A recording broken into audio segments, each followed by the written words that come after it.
Sarah Mitchell's hand was already on her purse when the coffee shop door flew open. Two identical black girls, no older than 6, burst through with tears streaming down their faces. They scanned the room with desperate eyes until they locked onto her. The taller one ran straight to Sarah's table, grabbed her arm with surprising strength, and said the words that would change everything. "Please don't leave. Our daddy doesn't know we're here, but he needs you. He's been sad for so long, and we heard him crying last night looking at Mommy's picture. Please." Behind them, an elderly woman in the doorway mouthed, "I'm so sorry." But what these children were about to reveal would turn a failed date into something no one saw coming. Least of all, the man working 20 miles away, who had no idea his daughters had just staged the most important intervention of his life. Before we continue, comment below and tell us what city you're watching from. We love seeing how far these stories travel and knowing our community spans the globe. Sarah Mitchell had given herself exactly 47 minutes. 47 minutes to sit in the Maple Avenue coffee shop nursing cold chamomile tea and pretending she wasn't being stood up. Again. At 48 minutes she was done. She reached for her purse, already composing the text to Diane in her head. "Thanks for trying, but blind dates aren't for me. Let's just forget this happened." Her finger hovered over her phone screen when the bell above the door chimed with unusual force. Two little black girls exploded into the coffee shop like they were running from something or toward something desperately important. Identical twins, maybe 6 years old, with perfectly puffed natural hair, adorned with bright yellow butterfly clips. They wore matching denim jackets over church dresses, white tights, and Mary Janes that clicked urgently against the tile floor. But it was their faces that made Sarah freeze, tear-stained, panicked, determined. The girls stopped in the middle of the coffee shop, their small chests heaving as they looked around frantically. Other customers glanced up from their laptops and conversations, mild curiosity crossing their features. Then the taller twins' eyes locked onto Sarah. "That's her," she hissed to her sister. "That's Miss Sarah. I saw Aunt Diane's picture." Before Sarah could process what was happening, both girls rushed toward her table. The bolder one reached out and grabbed Sarah's wrist with surprising strength for such a small hand. "Please don't leave," she said, her voice cracking with emotion. "Please. Our daddy needs you." Sarah's mouth fell open. "What? I'm Zara," the girl said quickly, words tumbling over each other. "This is Zuri. Our daddy is Marcus Williams. He was supposed to meet you here at 6:30. "It's 7:35. Sarah said automatically, still trying to catch up to what was happening. "We know," Zuri said softly, her voice gentler than her sister's but equally urgent. "He got called to an emergency, a big building problem. He didn't want to miss this. We heard him on the phone. He was so upset." Zara squeezed Sarah's wrist tighter. "He doesn't know we're here. We ran away from Mrs. Washington. She's our babysitter. She's outside in her car right now, probably having a heart attack." Sarah glanced toward the window. Sure enough, an elderly black woman sat in an old Buick at the curb, her hands pressed to her face in what looked like a mixture of prayer and panic. When she saw Sarah looking, she waved weakly. "You ran away?" Sarah asked, her tone caught between alarm and something else, something that felt dangerously close to charmed. "Strategic evacuation," Zara corrected firmly. "There's a difference. We told Mrs. Washington we needed to go to the bathroom, then we climbed out the window." There was a window in the bathroom. It was really small, Zuri admitted. Zara got stuck for a second. Despite everything, despite being stood up, despite the absurdity of two 6-year-olds staging what appeared to be an intervention on behalf of a man she'd never met, Sarah felt a smile tug at her lips. "Okay," she said slowly. "Why don't you two sit down and tell me what's going on?" The transformation was immediate. Both girls scrambled into the chairs across from Sarah, their small hands clasping together on the table in a gesture that was simultaneously adorable and oddly formal. "We need to be completely honest with you," Zara announced, her tone suggesting she was about to deliver a presidential address. "Our daddy has no idea we're here." You mentioned that. But he is sorry he's late, Zuri added quickly. So sorry. We heard him on the phone last night. He said, "I can't believe this is happening tonight of all nights." He sounded really stressed. Zara nodded vigorously. And this morning he woke up extra early. He made special pancakes, shaped like butterflies. Daddy only makes butterfly pancakes on really important days. Butterfly pancakes. Sarah repeated, something warm flickering in her chest, despite her better judgment. And he ironed his shirt. Zuri continued, her eyes wide with significance. Daddy never irons, never ever. One time Zara needed an ironed shirt for school picture day, and he watched 3 YouTube videos and still messed it up. It had weird shiny patches, Zara confirmed. But today perfect. He ironed it twice. Sarah found herself leaning forward, drawn into their earnest intensity. How do you know he was getting ready for a date? The twins exchanged a loaded glance, some silent communication passing between them. We saw the calendar, Zara said finally. In the kitchen, he wrote 630 Maple Avenue Coffee Shop SM, and he drew a smiley face. A big one. He circled the date 3 times with red marker. Something in Sarah's throat tightened. A smiley face. 3 circles. The image felt impossibly tender, a grown man allowing himself to hope to be excited about the possibility of connection. We haven't seen Daddy draw a smiley face since... Zuri's voice trailed off, her small face crumpling slightly. Since before Mommy died. Zara finished quietly. 2 years and 4 months ago. The coffee shop noise seemed to recede, the hiss of the espresso machine, the murmur of other conversations, the soft jazz playing overhead. All of it faded into background static as Sarah stared at these 2 little girls who had just revealed a universe of grief and hope in a handful of sentences. I'm so sorry, Sarah whispered. About your mom. Thank you, Zuri said with the kind of practiced politeness that spoke of too many condolences, too many sad adult faces. Daddy says Mommy would want us to remember the happy times, so we try. Tell me about the happy times, Sarah said gently, and she realized with surprise that she genuinely wanted to know. Zara's face brightened. Mommy used to sing all the time, in the car while cooking, just walking around the house. Daddy says she had the voice of an angel. She was a music teacher. She taught kids at the elementary school, Zuri added. Every December she did this big concert. Last year Daddy took us to see it, but it wasn't the same without her directing. Daddy cried during Silent Night, Zara said matter-of-factly. We pretended we didn't see, but we did. Sarah's vision blurred slightly. She blinked hard, refusing to cry in front of these children who had already seen too many tears. Your daddy sounds like a good man, she managed. He's the best, both girls said in unison, their voices overlapping in perfect synchronization. He learned how to do our hair from YouTube, Zuri said, touching one of her puffs self-consciously. It took him 3 months to get it right. At first, our hair was always lumpy and uneven. Kids at school made fun of us. But Daddy kept practicing, Zara jumped in. Every single night, he bought special combs and different products. He joined Facebook groups about black hair care. He asked Miss Lorraine from church for help. Now he's really good, Zuri said proudly. He can do twists and braids and puffs. He says taking care of our hair is taking care of our heritage, and Mommy would never forgive him if he let us walk around looking like we didn't know where we came from. Sarah pressed a hand to her chest, feeling something crack open inside her. The image of a grieving widower teaching himself to care for his daughter's hair, refusing to let them lose any more of their mother's legacy than they already had. It was almost unbearably moving. Can I ask you something? Sarah said softly. Why are you really here? I mean, your dad could have texted me.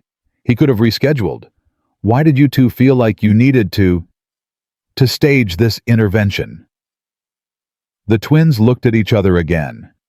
This time the silence stretched longer. Finally, Zara spoke, her voice smaller than before. Last night after we were supposed to be asleep, we heard crying. We got up and peeked down the hallway. Daddy was standing in front of Mommy's picture, the big one in the living room. He was just staring at it and crying really quiet, like he didn't want us to hear. He said, "I'm sorry, baby. I'm so sorry." Zuri added, her own eyes filling with tears. We didn't understand what he was sorry for. We went back to bed, but we couldn't sleep. Then this morning, Zara continued, we saw him draw that smiley face on the calendar. We saw him smile at his own reflection while he was getting dressed. We heard him humming while he made coffee. "Daddy hasn't hummed in 2 years," Zuri whispered. The pieces clicked together in Sarah's mind. These girls had seen their father drowning in grief for so long that any sign of hope, any glimpse of joy felt precious and fragile. And when that hope was threatened, even by something as mundane as a work emergency, they couldn't bear to let it slip away. "So you two decided to take matters into your own hands," Sarah said. "We couldn't let him lose this chance," Zara said fiercely. "He gave up everything for us. His hobbies, his friends, everything. All he does is work and take care of us. That's it. No life, no fun, no nothing. Miss Lorraine from church is always trying to set him up with ladies from the congregation," Zuri explained. "But Daddy always says no. Always. Then Aunt Diane called last week. She's Mommy's sister, and she said she had someone special she wanted him to meet. She said, 'Marcus, I know how hard this is, but Keisha would want you to be happy. And this woman Sarah, she's different. Trust me.'" "We were listening on the stairs," Zara admitted without shame. "We heard Daddy say okay. We heard him actually sound excited. Nervous, but excited. That's why we can't let him lose you," Zuri said, her small hand reaching across the table to grasp Sarah's. "You're the first person he's said yes to. The first time he's drawn a smiley face. The first time he's hummed. You're important, even if you don't know it yet." Sarah's throat was so tight she could barely breathe. These children, these impossibly brave and loving children, were fighting for their father's happiness, with the same fierce determination he'd probably shown fighting for theirs after their mother died. "I don't even know him," Sarah said weakly. But even as the words left her mouth, she knew they were irrelevant. She knew enough. She knew he'd drawn a smiley face. She knew he'd learned to do his daughter's hair. She knew he'd stood in front of his late wife's picture and apologized for daring to hope again. "That's why we're here," Zara said simply. "So you can meet him. So you can see that he's worth waiting for." Sarah looked at these two little girls, their faces so open and hopeful, their love for their father radiating from every pore. She thought about her own life, 2 years of throwing herself into her veterinary practice, of accepting the loneliness as penance for failed relationships, of convincing herself she was fine, alone. She thought about walking into this coffee shop expecting nothing more than an awkward hour with a stranger. She thought about being 47 minutes away from writing off the whole evening as another disappointment. And then she thought about a man 20 miles away, probably covered in dirt and exhaustion, solving structural crises, while having no idea that his daughters were staging the most important rescue mission of their young lives. "Okay," Sarah heard herself say. "Tell me where he is." The girls' faces exploded with joy so pure and bright that Sarah felt tears finally spill over. "Really?"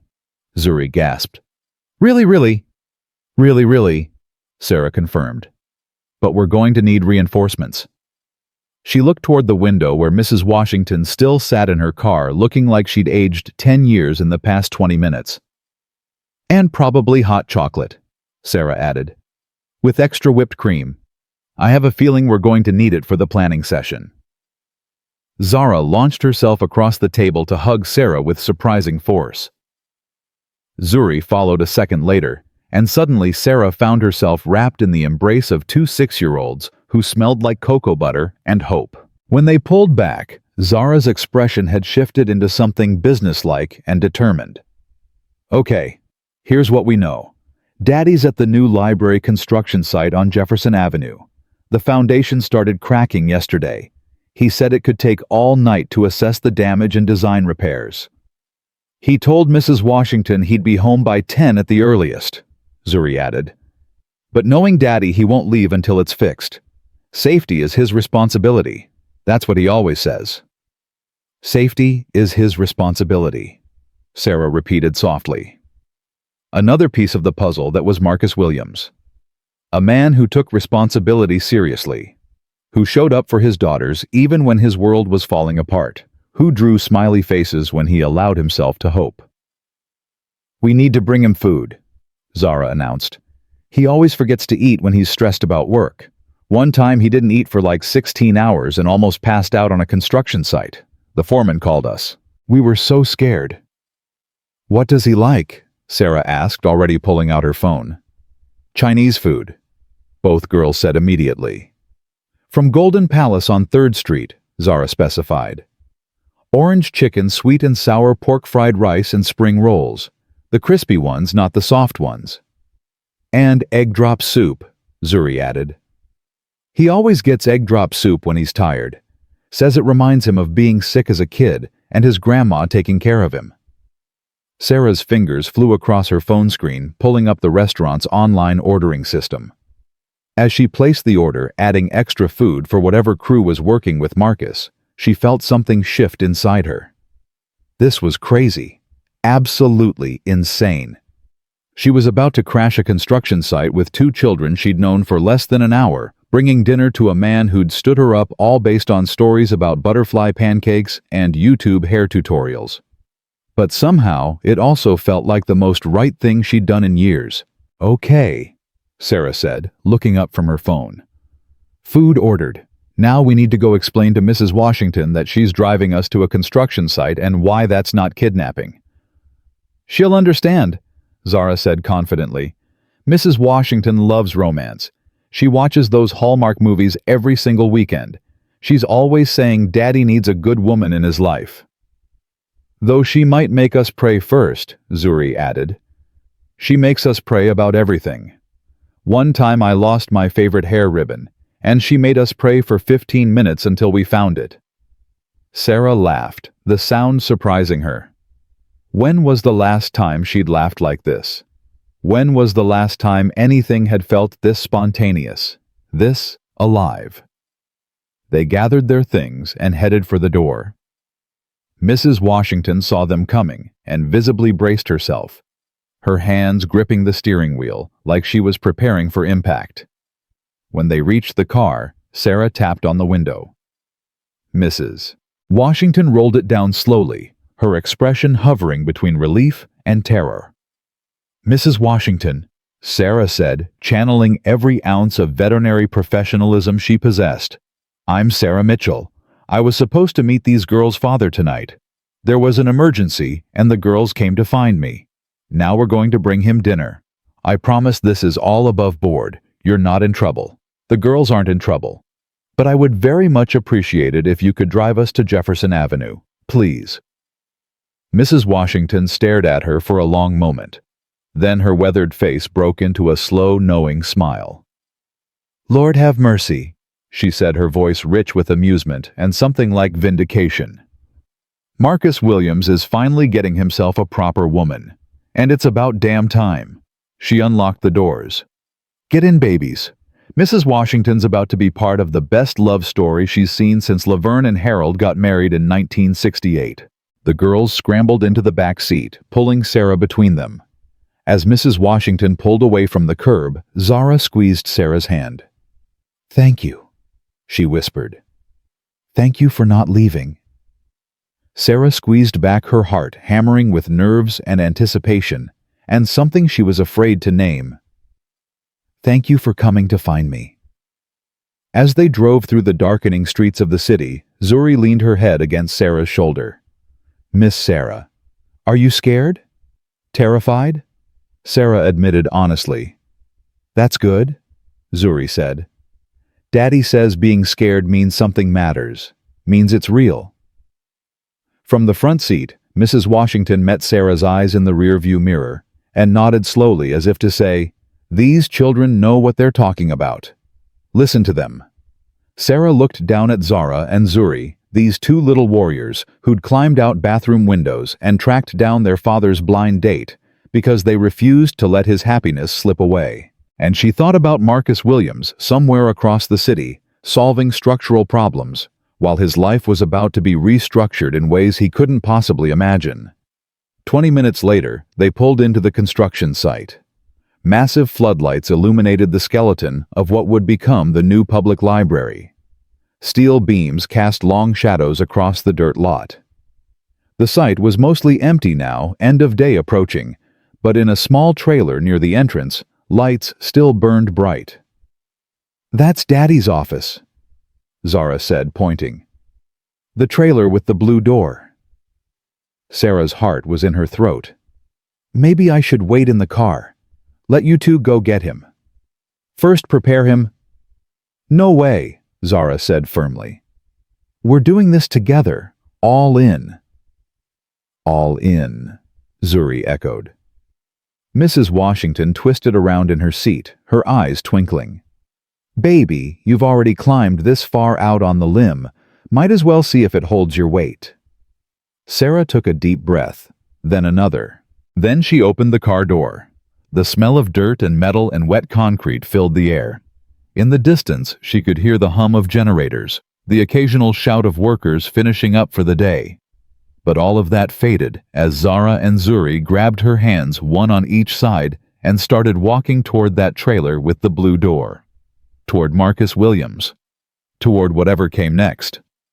Zara knocked on the trailer door with 3 sharp raps that sounded far too confident for a 6-year-old who'd just orchestrated an elaborate scheme without permission.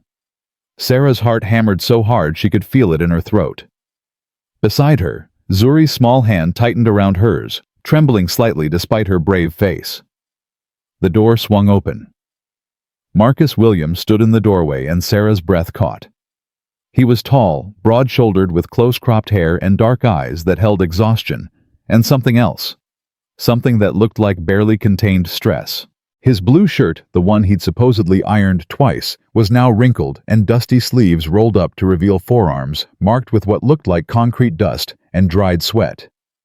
There was a smudge of dirt across his left cheekbone. He was, Sarah thought with startling clarity, absolutely beautiful. But right now, those beautiful eyes were wide with shock as they landed on his daughters. His mouth opened, closed, opened again. "Daisy? Hazel." He stopped, shook his head like he was trying to reset his brain. "I mean Zara. Zuri. What in the—" He caught himself, glanced at Sarah, then back at his daughters.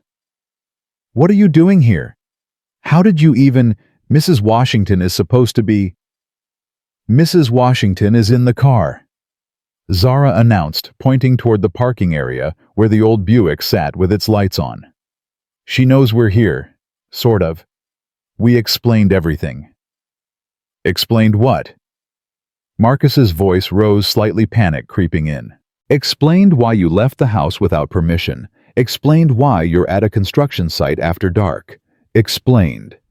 His eyes finally properly focused on Sarah. He froze completely.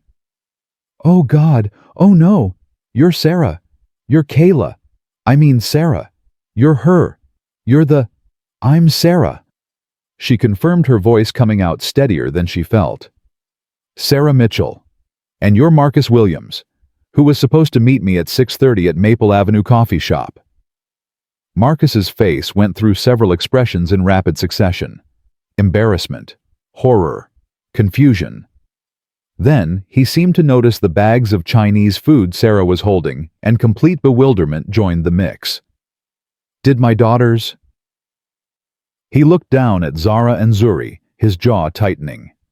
"Did you two track down my date and bring her to my work site?" "You were 17 minutes late," Zara said matter-of-factly. "By 7:30, we calculated that Miss Sarah would leave, so we implemented Plan B." "There was a Plan B?" Marcus asked weakly.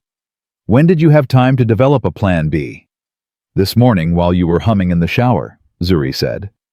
"We heard you, and we knew today was special, so we made contingency plans, like you taught us. You always say a good engineer has backup plans. I meant for building projects, not for... Marcus stopped, ran both hands over his face, leaving new dirt smudges. This is not happening. This cannot be happening. We brought orange chicken, Sarah offered, lifting the bag slightly. And egg drop soup. Your daughters mentioned it reminds you of your grandmother. Something cracked in Marcus's expression.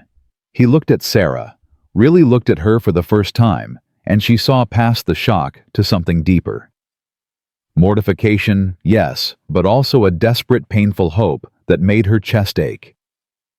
I am so incredibly sorry, he said, his voice dropping low. This is not how I imagined. I mean, I didn't imagine this at all. Any of this. I was going to text you. I had this whole apology written in my head about the foundation crisis and how I'd make it up to you and... He gestured helplessly at his daughters.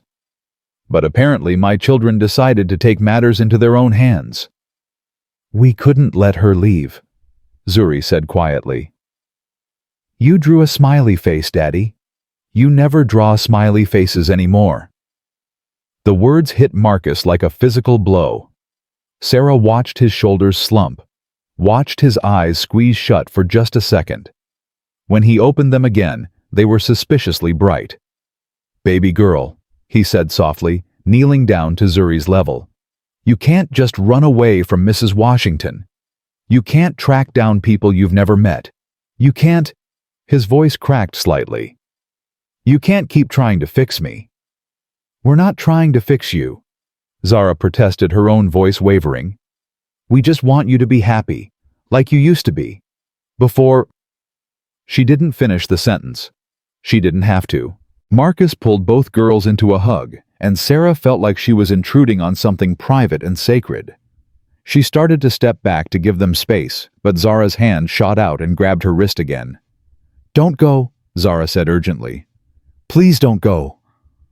Marcus looked up, still kneeling with his arms around his daughters.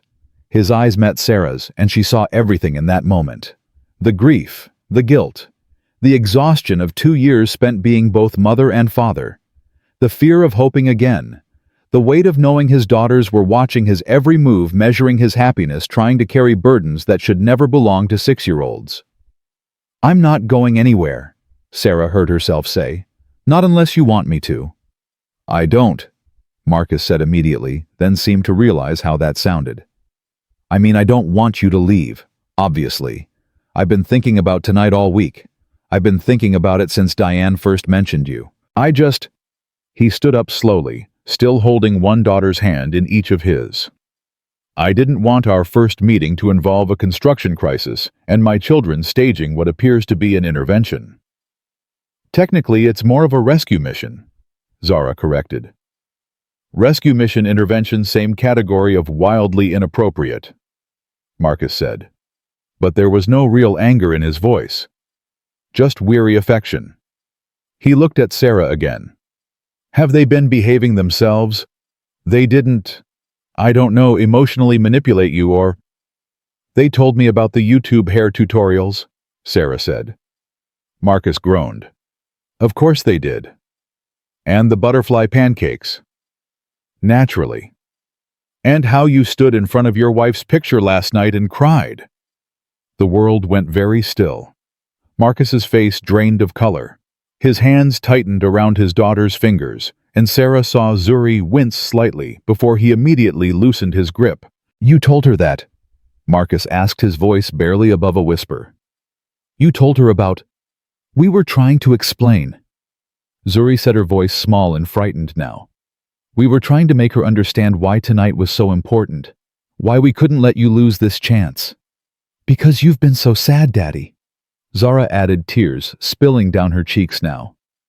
You've been so sad for so long, and we just want you to smile again, like you did this morning. We just want you to be okay. Marcus made a sound that wasn't quite a word. He pulled his daughters close again, and this time his shoulders shook. Sarah watched this man, this strong, capable man who'd learned to braid his daughter's hair and make butterfly pancakes and show up every single day, despite his own grief, break down in front of a stranger, because his 6-year-olds had just revealed how much pain they'd all been carrying. Sarah set down the bags of Chinese food. She didn't think. She just moved forward and placed her hand on Marcus's shoulder.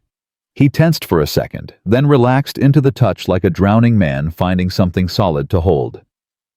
"It's okay," she said quietly. "It's okay to miss her. It's okay to cry. And it's okay to draw smiley faces on calendars." Marcus lifted his head, his face wet with tears he wasn't bothering to hide. "You must think I'm a complete disaster. I think you're a father who loves his daughters enough to keep living even when it hurts," Sarah said. "I think you're a man who takes responsibility seriously. And I think you're someone who deserves a second chance at happiness, even if you're not sure you're ready for it." Marcus stared at her for a long moment. Then he laughed short and slightly broken. "Diane said you were different. She said you'd understand. I thought she was just being Diane, overly optimistic about everything. But maybe—" He wiped his face with the back of his hand, leaving new dirt streaks. "Maybe she was right." A throat cleared behind them. Sarah turned to find two men in hard hats standing a respectful distance away, both trying very hard not to smile. "Boss," the older one said, his voice carefully neutral. "We're heading out for the night. Foundation repairs can wait until morning. You've done enough." "We also couldn't help but notice you have company," the younger one added, grinning openly now. "Company that includes the cute date you've been stressing about all week, and also your daughters, which is definitely a story we're gonna need to hear." Marcus shot them a look that probably would have been more threatening if his face wasn't still tear-stained and dirt-smudged. "Get out of here, both of you." "You gonna be okay?" the older man asked more seriously now. "Yeah," Marcus said, glancing at Sarah. "Yeah, I think I am." The men left, but not before the younger one winked at Zara and Zuri, who beamed with pride at their successful mission.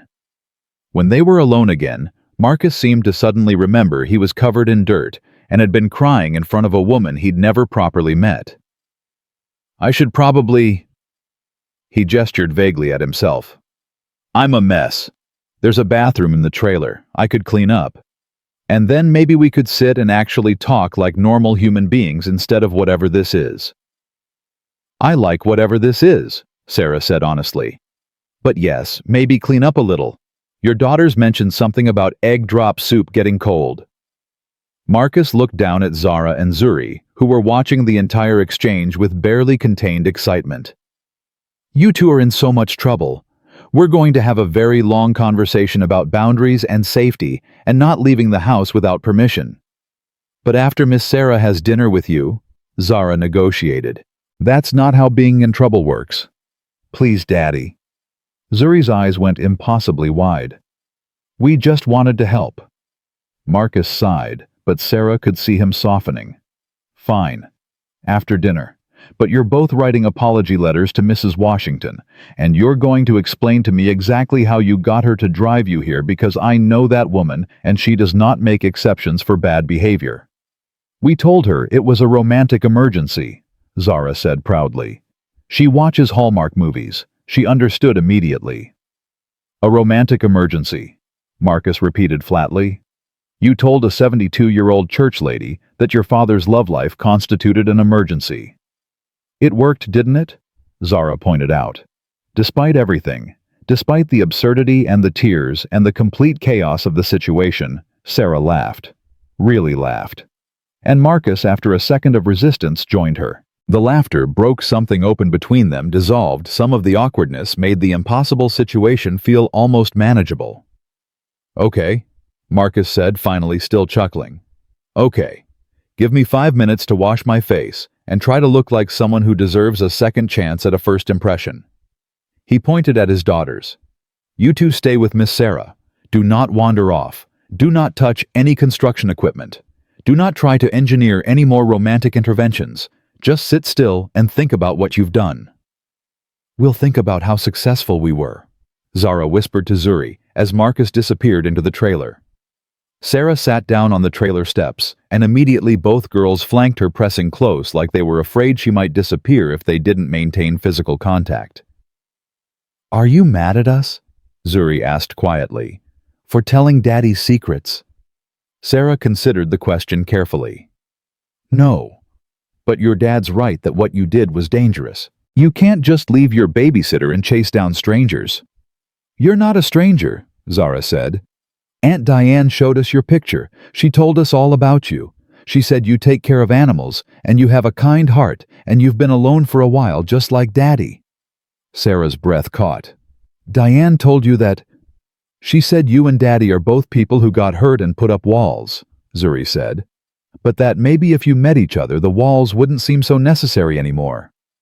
Your Aunt Diane is very perceptive. She misses Mommy a lot, Zara said quietly. They were really close. She calls every Sunday and talks to Daddy for hours. Sometimes we hear him crying after they hang up. But lately he's been crying less, Zuri added quickly. And when Aunt Diane suggested he meet you, he said yes. He never says yes. The trailer door opened and Marcus emerged, his face clean. His shirt changed to a spare he apparently kept on site. It was gray, slightly wrinkled, but at least dirt-free. He'd also attempted to smooth down his hair, though it still stuck up slightly in places that made Sarah want to reach out and fix it. Better? He asked, spreading his arms slightly. Much, Sarah said, smiling. Though I kind of liked the dirt smudges. Made you look very authentically construction-y. Construction-y is not a word. It is now. Their eyes met and held.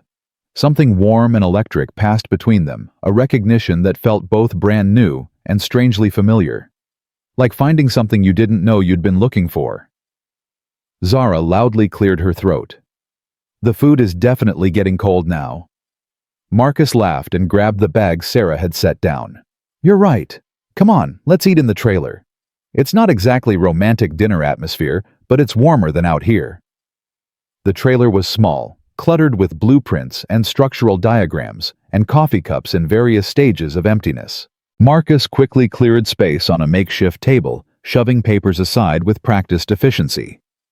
He produced paper plates from a cabinet and plastic utensils from a drawer. Welcome to my glamorous office, he said dryly, where structural crises are solved and apparently dates are crashed by enterprising children. They spread out the Chinese food, the familiar smells of ginger and soy sauce filling the small space. Zara and Zuri immediately dug into the fried rice, chattering about their day at school, seemingly unconcerned with the enormity of what they'd set in motion. Marcus and Sarah sat across from each other, knees nearly touching in the cramped space. Every time Sarah reached for food, her hand brushed his. Every accidental touch sent sparks up her arm. So, Marcus said after they'd eaten in companionable silence for a few minutes, Diane's told me a lot about you, but I'd like to hear it from you. Tell me about Sarah Mitchell. Besides the fact that she's apparently patient enough to tolerate being ambushed by 6-year-olds. Sarah took a sip of her water buying time. I'm a veterinarian. I've got my own practice about 15 minutes from Maple Avenue. Small animal care, mostly dogs and cats, though I once treated a ferret named Houdini who lived up to his name. Did he escape? 3 times during the exam. We found him in the autoclave. Marcus grinned. That's impressive and terrifying. That's Houdini. Sarah set down her fork. I've been practicing for 8 years. Opened my own clinic 4 years ago. It's been my whole life, basically. Work and more work, and occasionally sleep. Sounds familiar, Marcus said quietly. Diane's been trying to set me up for 2 years, Sarah continued. I always said no, always had an excuse. Too busy, too focused on the clinic, too scared, Marcus supplied gently. Sarah met his eyes. Too scared, she confirmed. I had a relationship end badly about 3 years ago. He said I cared more about animals than people. He said I was cold, that I'd rather hide behind work than actually be vulnerable with anyone. Was he right? The question was direct but not unkind. Sarah appreciated the honesty. Partially, she admitted. I do hide behind work sometimes. It's easier to care for animals. They don't judge. They don't leave, they're just grateful. Simple. Safe. People are messy, Marcus said. People are terrifying, Sarah corrected. People can hurt you in ways animals never could. Marcus nodded slowly. Keisha, my wife, she used to say the same thing. She was all about people, all about connection and vulnerability and putting yourself out there. She taught music because she said music was about opening your heart, letting people in. She had no walls, no defenses, just this wide-open trust in the world. His voice cracked on the last words. Sarah reached across the table and took his hand without thinking. His fingers immediately tightened around hers. I loved that about her, Marcus continued. How fearless she was with her heart. How she believed in people even when they disappointed her. How she loved so big and so loud that you couldn't help but be changed by it. She sounds incredible, Sarah said. She was.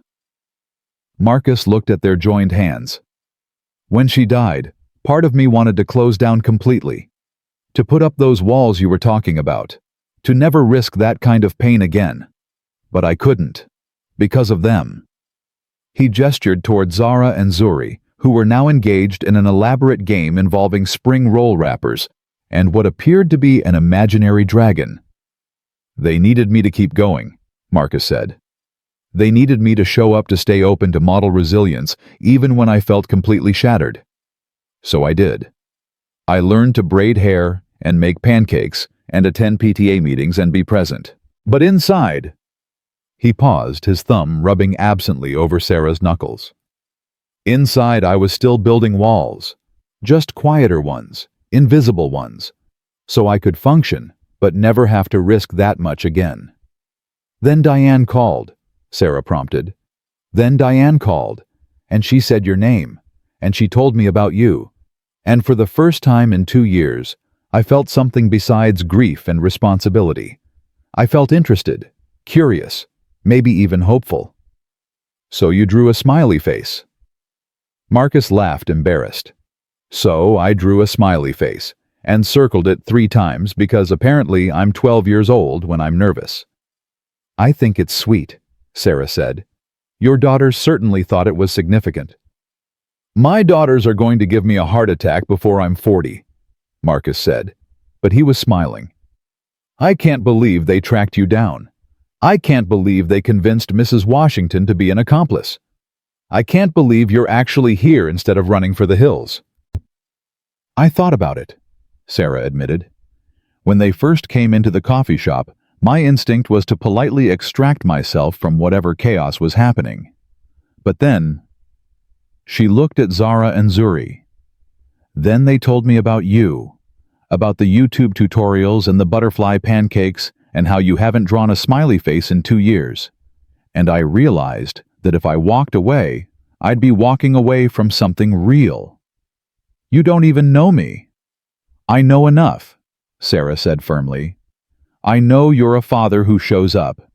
I know you take responsibility seriously enough to miss a first date rather than compromise safety. I know your daughters love you so much they staged a rescue mission. That tells me everything I need to know about who you are. Marcus's eyes were suspiciously bright again. You're killing me here. Good, Sarah said, squeezing his hand. You deserve to feel something other than grief and responsibility. They sat there for a moment, hands joined across a table covered with Chinese food containers, while 2 little girls played dragon games in the corner and the fluorescent lights hummed overhead. It wasn't romantic, it wasn't what anyone would have planned. But it was real and honest, and exactly right. Daddy? Zuri said suddenly, breaking the moment. Can Miss Sarah come to Saturday pancakes? Marcus blinked, pulled back to reality. What? Saturday pancakes, Zara repeated, joining her sister. You always make pancakes on Saturday morning. Miss Sarah should come, so we can have a real breakfast. A family breakfast. The word family hung in the air, weighted with meaning and hope, and the desperate wish of 2 children who'd lost their mother and couldn't bear the thought of their father being alone forever. Marcus looked panicked. Girls, that's moving fast. Miss Sarah might not want to. I'd love to. Sarah interrupted. "If the invitation's genuine, and not just your daughter's railroading you into it." "It's genuine," Marcus said quickly. "Very genuine. I'd love for you to come for pancakes. Though I should warn you, butterfly-shaped pancakes are harder to flip than they look, and sometimes they come out looking more like blobs." "I happen to love blob pancakes," Sarah assured him. Zara and Zuri erupted into cheers and high-fives. Marcus dropped his head into his hands, laughing and groaning simultaneously. "My life is officially out of control," he muttered. "My 6-year-olds are running my romantic life." "They're doing a pretty good job so far," Sarah pointed out.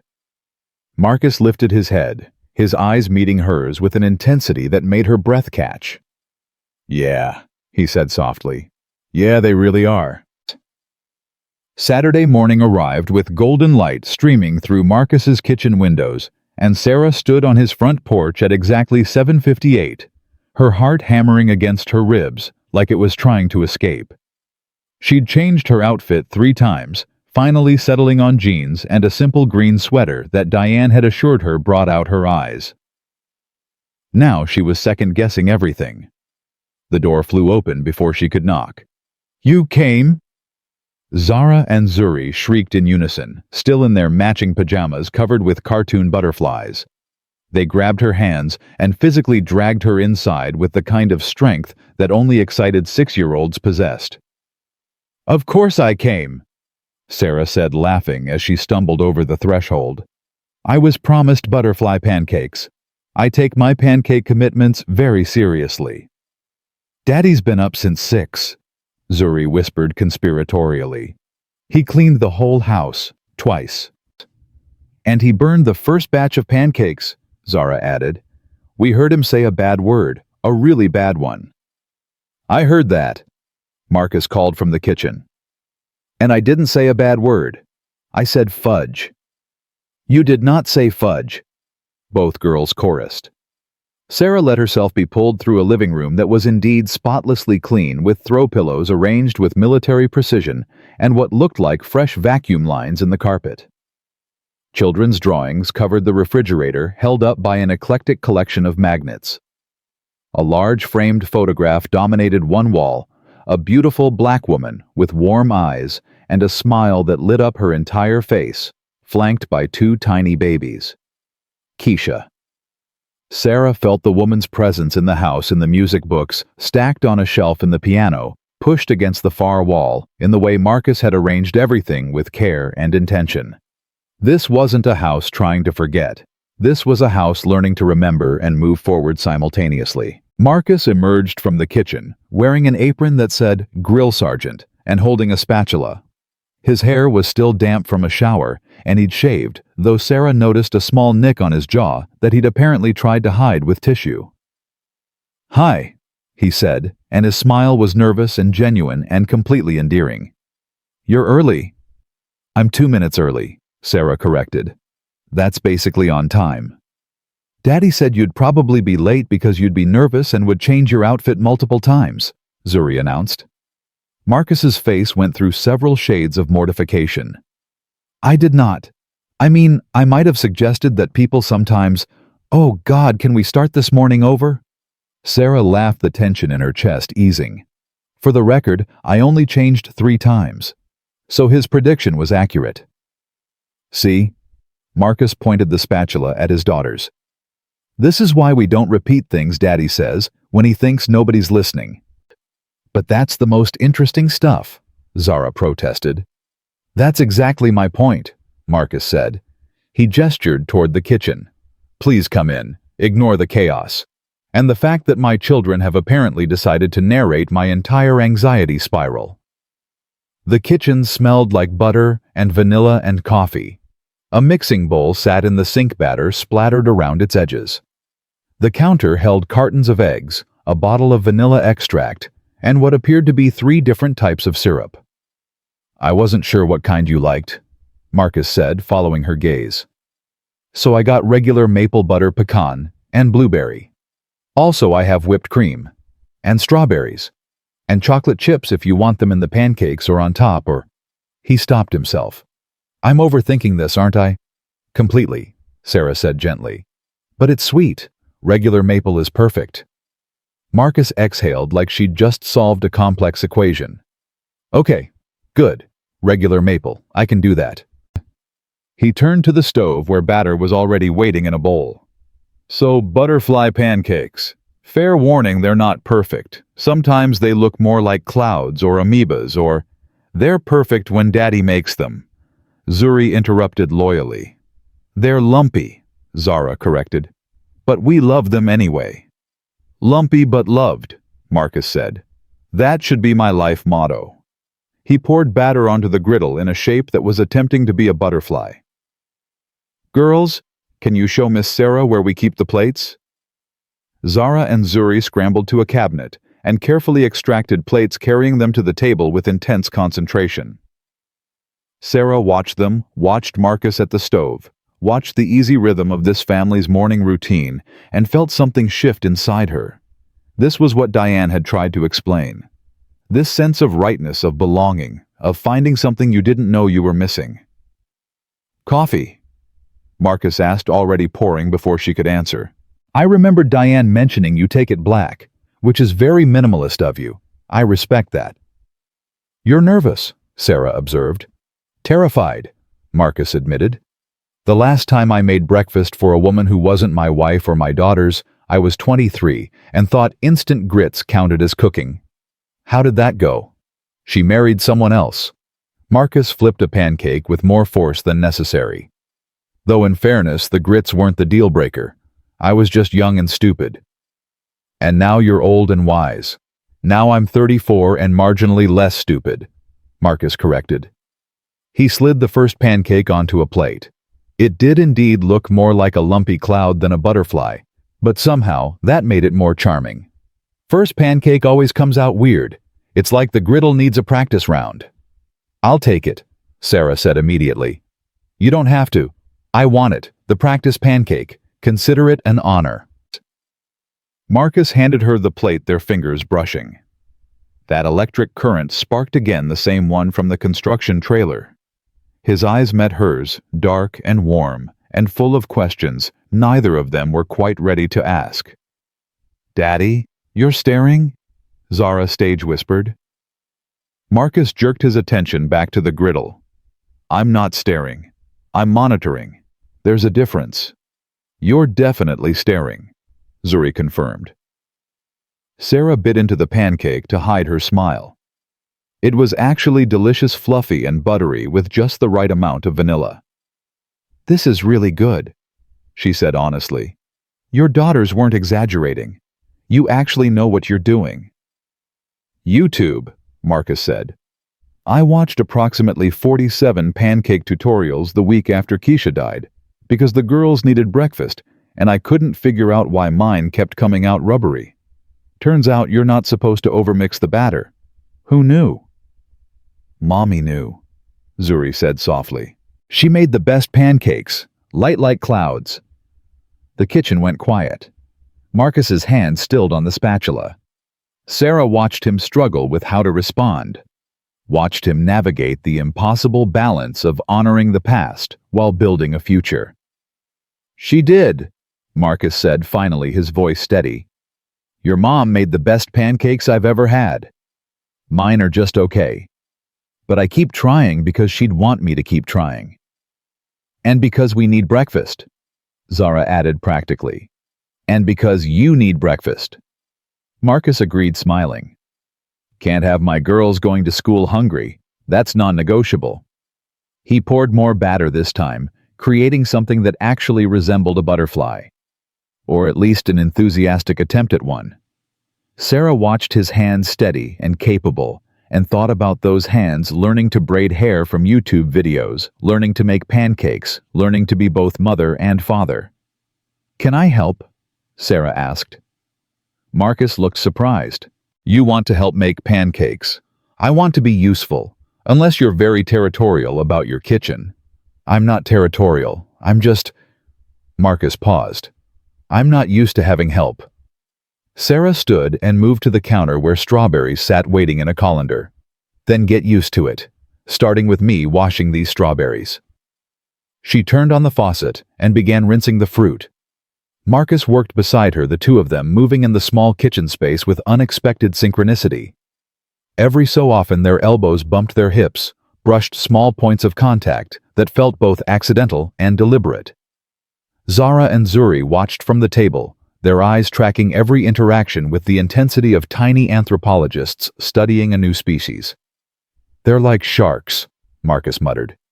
"If I stop moving, they'll sense weakness." "I can hear you," Zara called. "I know, that was the point." Sarah laughed and sliced a strawberry. "How do you do this every day? Balance work and being a single parent and just managing everything." Marcus flipped another pancake. "Honestly, most days I don't manage. I survive. There's a difference. Managing implies competence and planning. Surviving is just making it to bedtime with everyone fed and relatively untraumatized. You're better than you think you are. You've known me for approximately 16 hours. And in those 16 hours, I've learned more about your character than most people reveal in months," Sarah said. She arranged strawberries on a plate, creating a pattern without thinking about it. "You show up, even when it's hard, even when you're grieving. You show up for your daughters. That's not surviving. That's being extraordinary." Marcus stopped cooking entirely. He turned to face her spatula dripping batter onto the floor, completely forgotten. "How do you do that?" "Do what?" "Say things that make me feel like maybe I'm not completely failing at this." "You're not failing," Sarah said firmly. "You're human. There's a difference." "Miss Sarah," Zuri called from the table, "are you going to be Daddy's girlfriend?" Sarah nearly dropped the knife. Marcus made a strangled sound and whirled back to the griddle where a pancake was now smoking. "Zuri, baby, that's not, we don't just ask people." Marcus scraped the burned pancake into the trash. "That's a very personal question that adults don't answer in front of 6-year-olds. "Why not?" Zara asked. "We're the ones who brought her here. We should get to know what happens next." "What happens next is you two finish setting the table and stop interrogating Miss Sarah." Marcus said, his ears noticeably red. But Zuri wasn't deterred. "Daddy said last night that Miss Sarah was special. He told Mrs. Washington on the phone. We heard him. He said, 'She's different, Maureen. She gets it.'" Marcus closed his eyes.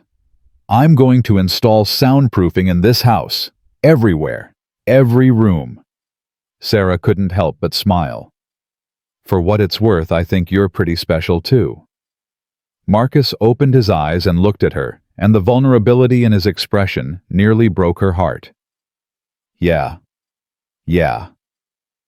They stood there, spatula and knife, forgotten the weight of possibility hanging between them. Somewhere in the house a clock ticked. Outside a car drove past. Normal Saturday morning sounds. But inside this kitchen, something was shifting, taking root, beginning to grow. "Okay," Zara announced loudly. "They're having a moment. Zuri, we need to go to the other room." "But I want to watch the moment," Zuri protested. "Moments are private. Aunt Diane said so. She said we have to give them space to figure things out." "How much space?" "Like 5 minutes, probably." The girls slid off of their chairs and marched toward the living room with exaggerated stomping, making it clear they were leaving but weren't happy about it. When they were alone, Marcus laughed, the sound slightly breathless. "This is my life now. Romantic coaching from 6-year-olds and no privacy whatsoever. They mean well. They mean to give me a nervous breakdown." Marcus set down the spatula and turned to face her fully. "Sarah, I need to be honest with you. I have no idea what I'm doing here. I haven't dated in over a decade. I have 2 kids who apparently think they're running my love life. I work 60-hour weeks. I'm still grieving my wife. I'm a complete mess." "I'm a complete mess too," Sarah said quietly. "I hide behind my work because it's safer than being vulnerable. I haven't let anyone close in 3 years. I'm probably going to panic and pull away at some point because that's what I do. I'm complicated and difficult and—" Marcus kissed her. It wasn't planned. Sarah could see the surprise in his own eyes, even as his lips met hers, like he couldn't quite believe he'd done it. The kiss was soft, tentative questioning. His hand came up to cup her face, his thumb brushing her cheekbone. Sarah froze for half a second, then melted into him. Her hands found his waist, fisting in his t-shirt. The kiss deepened, becoming more certain, more real. He tasted like coffee, and something sweet, and his hand was trembling slightly against her face, and Sarah thought distantly that this was what everyone meant when they talked about chemistry, about connection, about finding someone who just fit. They broke apart slowly, both breathing hard. Marcus's eyes were wide, his expression hovering between joy and terror. "I'm sorry," he said immediately. I shouldn't have just—" Sarah kissed him back, cutting off his apology. This time it was her choice, her decision, her leap into the unknown. When they separated again, she smiled. "Stop apologizing for things I wanted too. You wanted that. Marcus, I drove to a construction site with your daughters to bring you Chinese food. I came to your house at 8 in the morning for pancakes. I'm washing your strawberries. What part of this suggests I don't want to be here?" "The part where you're way out of my league and could definitely do better." "Stop it," Sarah said firmly. "You're a widower raising 2 amazing kids alone. You learned to braid hair from the internet. You make butterfly pancakes. You're exactly who I want to be here with." From the living room, there was a muffled squeal followed by aggressive shushing. Marcus groaned. "They're definitely listening." 100% listening, Sarah agreed. "I should probably finish making breakfast before they stage another intervention." Probably wise. But neither of them moved. They stood there close enough to feel each other's warmth, neither quite ready to break the moment. Finally, Marcus stepped back, his hand trailing down Sarah's arm to squeeze her fingers once before releasing her. "Okay, pancakes. I can do this. I can make pancakes while the woman I just kissed is standing 3 feet away looking like that." "Looking like what?" "Like someone I could fall in love with," Marcus said, then immediately looked horrified. "I did not mean to say that out loud." Sarah's heart stuttered. "It's okay. I was thinking the same thing." Marcus stared at her for a long moment. Then he turned back to the griddle and poured batter with shaking hands. "You're going to be the death of me, Sarah Mitchell." "Good," she said. "You deserve to feel alive again." They finished making breakfast in comfortable silence, occasionally bumping into each other, exchanging small smiles that felt huge. When the pancakes were done, Marcus called the girls back in. Zara and Zuri tumbled into the kitchen, their faces carefully innocent. "Did you have a nice moment?" Zara asked sweetly. "The nicest," Marcus said dryly. "Thank you for your concern." "Did you kiss?" Zuri asked. "That's classified information." "That means yes," Zara translated for her sister. Adults always say things are classified when the answer is yes. They sat down at the table, the 4 of them, and Sarah felt the significance of it. This was what Zara and Zuri had been working toward. This image of their father with someone new. Someone who might become permanent. Someone who might help carry the weight they'd been watching him shoulder alone. "These are really good," Sarah said, cutting into her butterfly pancake.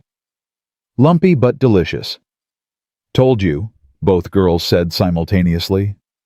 Marcus drizzled syrup on his own pancake, his knee pressing against Sarah's under the table. "So full disclosure, I have no idea what the protocol is here. Do I ask you on a proper second date? Do we just keep having breakfast? Do my daughters continue to orchestrate our entire relationship?" "Yes to all of it," Sarah suggested. "I don't think there's a handbook for this situation. If there were, I'd have read it 3 times and taken notes." "Daddy likes notes," Zuri confided to Sarah. "He has notebooks for everything. Work notes, grocery notes, school notes, repair notes." "Okay, they don't need to know about my organizational system," Marcus interrupted. "It's cute," Sarah said. "I keep all my client files color-coded. We can be organized together." "Are you 2 already planning your future?" Zara asked, syrup dripping from her chin. "No," Marcus said firmly. "We're just eating pancakes, that's all. Pancakes and normal conversation." But Sarah caught the way he looked at her when he thought she wasn't paying attention, and she felt the way her own heart had started beating differently, faster and steadier all at once. And she knew that whatever this was, it was already more than just pancakes.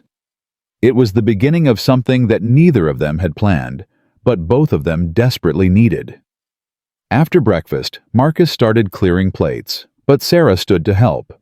Together they moved through the kitchen, falling into an easy rhythm that felt like they'd been doing this for years instead of hours. "You don't have to help," Marcus said. "You're a guest." "I'm not a guest," Sarah corrected.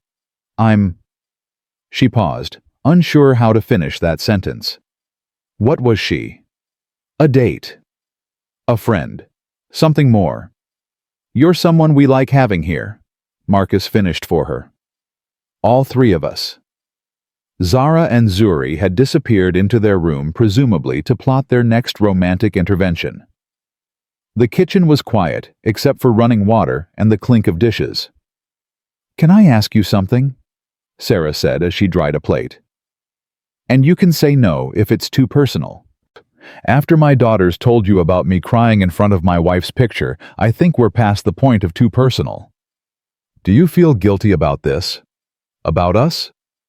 Marcus was quiet for a long moment, his hands stilled in the soapy water. "Every single second," he admitted finally. "I feel guilty when I smile. I feel guilty when I laugh. I feel guilty when I wake up and she's not the first thing I think about. And kissing you." His voice cracked slightly. "Kissing you felt like betraying her. Even though rationally, I know she'd want me to move on. She told me as much at the end.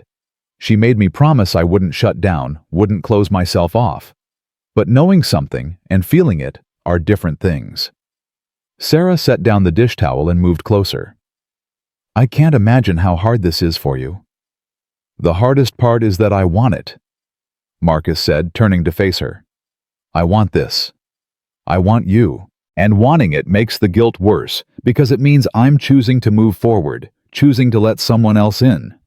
Choosing to build something new instead of staying frozen in the past." "But you're doing it anyway." "I'm doing it anyway," Marcus confirmed. "Because Zara and Zuri deserve to see that life continues, that love isn't finite, that opening your heart again doesn't mean forgetting what came before, and because—" He reached out and tucked a strand of hair behind her ear. "Because you walked into that construction trailer with Chinese food and didn't run away when my kids told you all my secrets. And that seems like something worth being brave for." Sarah felt tears prick her eyes. "You're going to make me cry into your dishwater." "Please don't. I just washed those dishes." They both laughed, the tension breaking.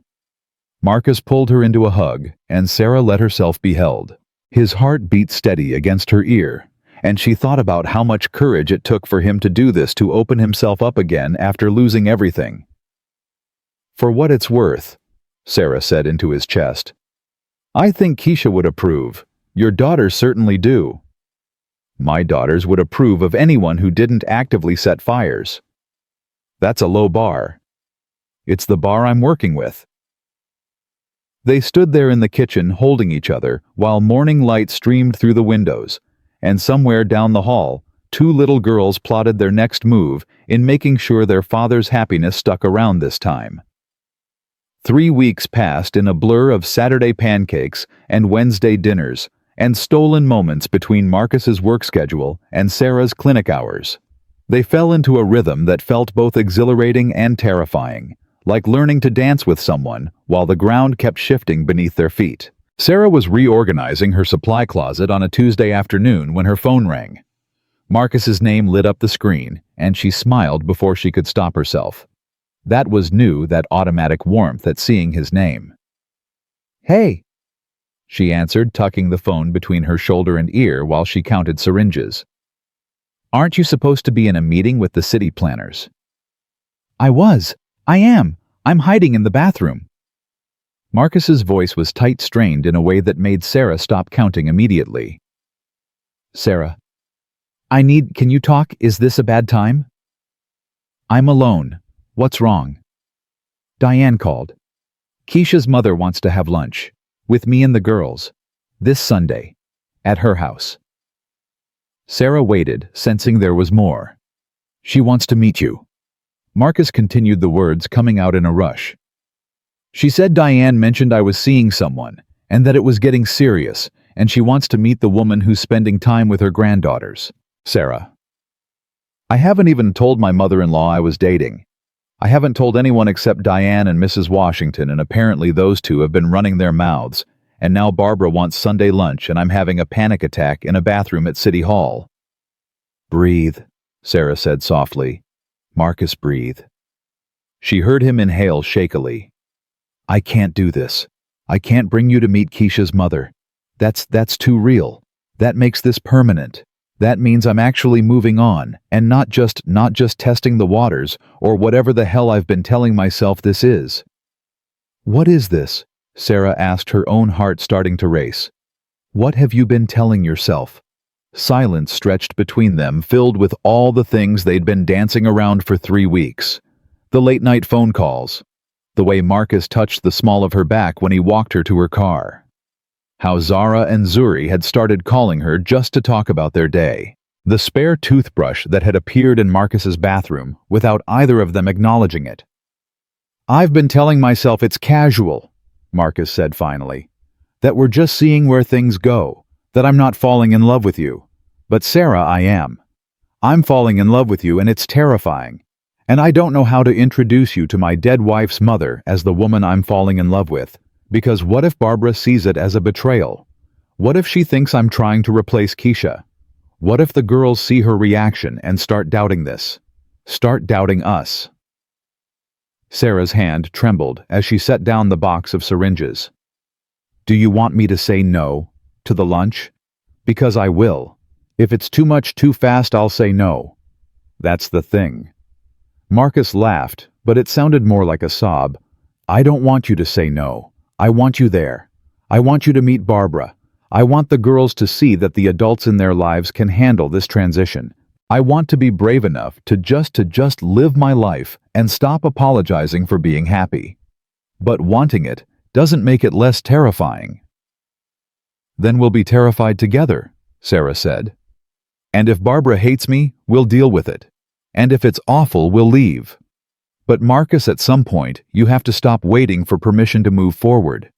Keisha gave you that permission when she made you promise not to shut down. Your daughters give you that permission every time they draw pictures of the 4 of us together. You're the only one still holding back. I know, Marcus whispered. God, I know. It's just standing in that bathroom 2 years ago when the doctor told me she was gone.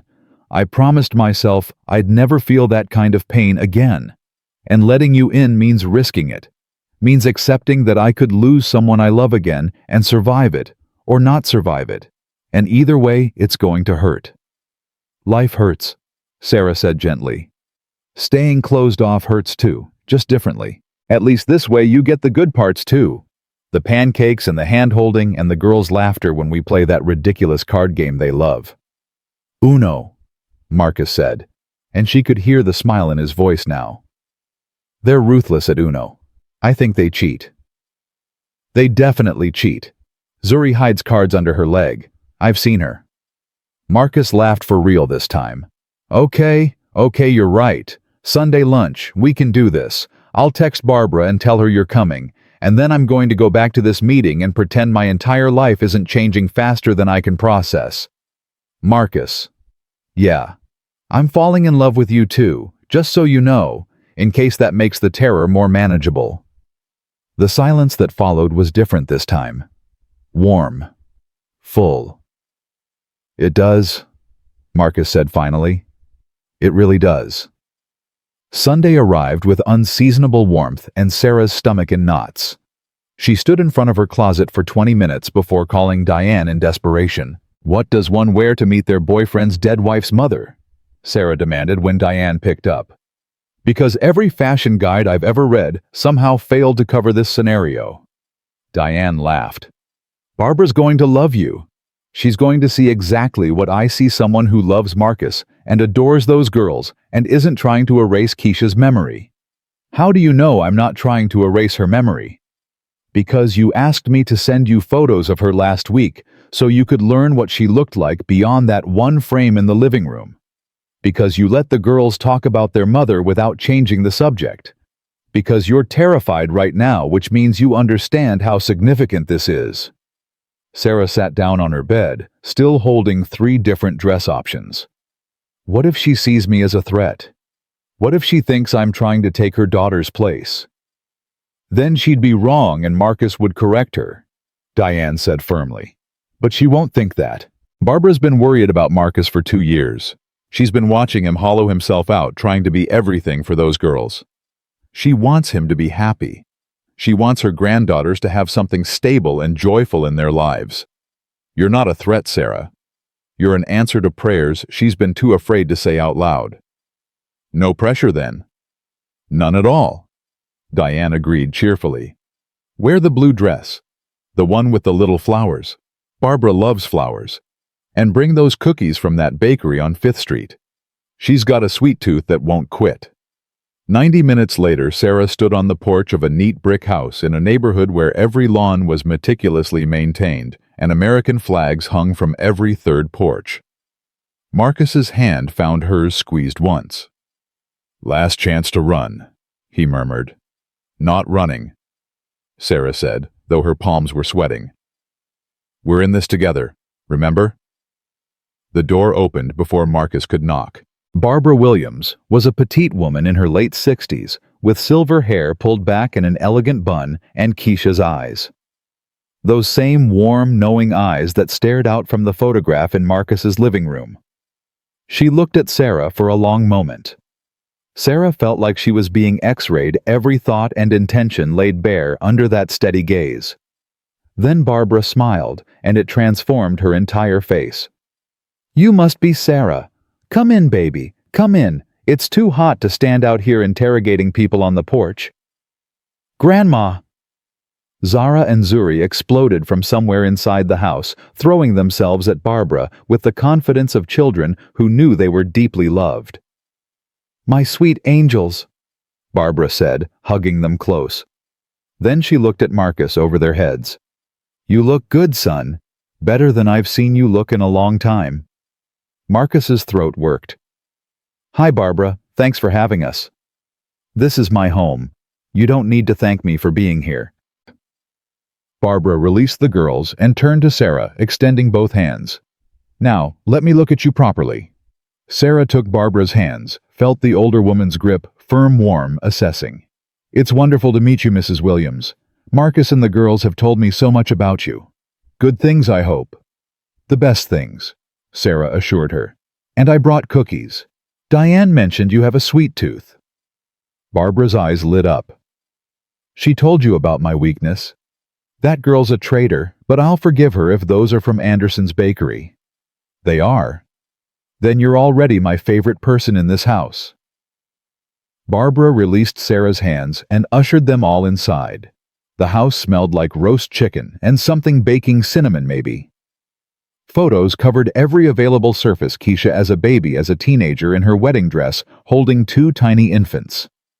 Sarah felt Marcus tense beside her, watching her reaction. She squeezed his hand and didn't look away from the photos. This was Keisha's mother's house. Of course it was full of Keisha. That was right. That was how it should be. The girls tell me you're a veterinarian, Barbara said, leading them toward the kitchen. That must be rewarding work. It is. I love it. Though some days are harder than others. Last week I had to tell a family their dog didn't make it through surgery.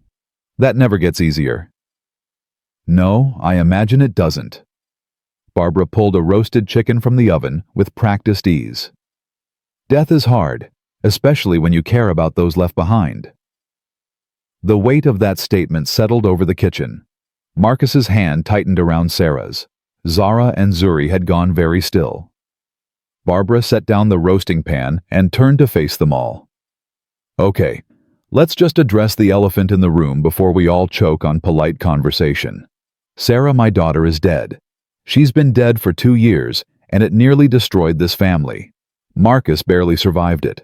These babies lost their mother, and I lost my only child. Sarah's throat closed. Beside her, Marcus made a small sound of distress. But Barbara continued, her voice steady and strong. Keisha didn't die so that everyone she loved could stop living too. She made Marcus promise I was there. I heard it. She made him promise to find joy again, to let people in, to show these girls that love doesn't end when someone dies, it just changes shape. Barbara moved closer to Sarah, her eyes, Keisha's eyes, searching Sarah's face. Diane tells me you're good to my grandbabies, that you let them talk about their mama, that you don't try to compete with a ghost, that you love them for who they are, not as a way to get to their father. I do, Sarah said, her voice shaking. I love them. They're extraordinary. They are, Barbara agreed. They're my Keisha's babies, and they've got her spirit in them. Strong, brave, full of love, they're just bursting to give away. She reached out and took Sarah's free hand. So here's what I need to know. Are you going to stay when it gets hard, and it will get hard? Are you going to stay, or are you going to decide this family's got too much baggage and walk away? Grandma, Marcus said sharply, that's not fair. You can't. I can ask whatever I want. Barbara cut him off. These are my grandbabies. This is my son-in-law, who I watched grieve himself nearly to death. I have every right to ask. Sarah pulled her hand away from Marcus and faced Barbara squarely. You want honesty? Okay, I'm terrified. I'm terrified I'm going to screw this up. I'm terrified I'm not enough. I'm terrified the girls will resent me someday for not being their mother. I'm terrified Marcus will wake up one day and realize he was just lonely, not actually in love with me. I'm terrified of 1,000 different ways this could fall apart.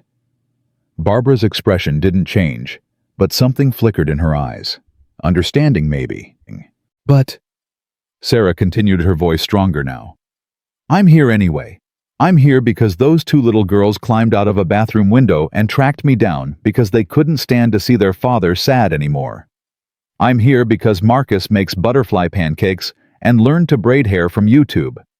I'm here because when I'm with this family, I feel like I've found something I didn't even know I was missing. So yes, I'm scared, but I'm not going anywhere. Not unless Marcus asks me to. And maybe not even then, because I'm just stubborn enough to fight for something that matters this much.